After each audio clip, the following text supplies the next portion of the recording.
Баршаңызға сәлем достар. Бүгін сіздермен қытырлақ қуырма чупаран рецептісімен бөлісетін боламын. Бөлме температурасындағы суымызға ертілген сары майымызды құйып, тұзымызды салып, тұзымыз ерігенше араластырып аламыз. Ендігі кезекте ұнымыздың барлығын бірден салып, жақсылап қатты қарапайым қамыр илейтін боламыз.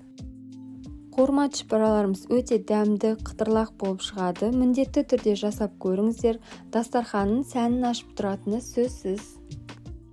Қамырымыз шамалы иленіп, июі қанғаннан кейін 5 минутқа пакетке салып қоямыз. 5 минуттан кейін алып, теңдей екіге бөліп, теп-тегіс жылтыр қамыр шығу үшін тағы да бір қайтарып илейміз.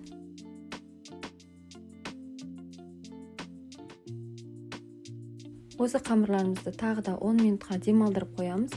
Ол арада начинка жасайтын боламыз. 2 орташа көлемдегі пиязды майдалап турап, сары майға қуырып аламыз. 1 килограмм картопымызды қайнатып, езіп аламыз. Осы қуырылған пиязымызды картоптың үстіне салып, дәміне қарай тұз, бұрыш қосып, езгішпен езіп аламыз.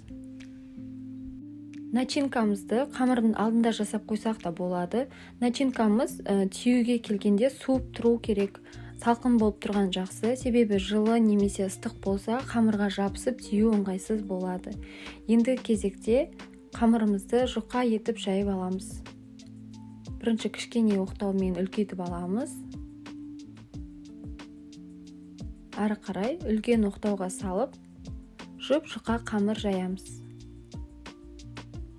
Сары майды қосқаннан кейін қамырымыз жұмсақ, қатты жапса бермейтін, әп-әдемі болып шығады. Енді осы қамырымызды зигзаг етіп қойып аламыз. Алақанымыздың өлшемімен кесеміз. Бұл жерде қатты майда болып кетсе де, қатты үлкен болып кетсе де онша әдем болмайды. Орташа көлемде жасаған дұрыс. Осылай 5 саусақтың алақанның өлшемімен өлшеп кессеңіздер, қарапайым жақсы болып шығады. Енді бірінің үстіне бірін қойып, үлкеннен бастап кішкентайына қарай, ары қарай тағы да алақанның өлшемімен кесіп аламыз. Шамамен осындай қамыр болып шығу керек. Енді шетінен түйіп бастаймыз. Ішіне салмасын қатты толтырып салудың қажеті жоқ, себебі қатты толып кетсе, қуырып жатқан кезде жарылып, әдемі болмайды. Осылай шетінен түйеміз. Екі шетін жабыстырып. Енді бұл қарапайым чупаран түйу тәсілі, оны барлығы біледі деп ойлаймын.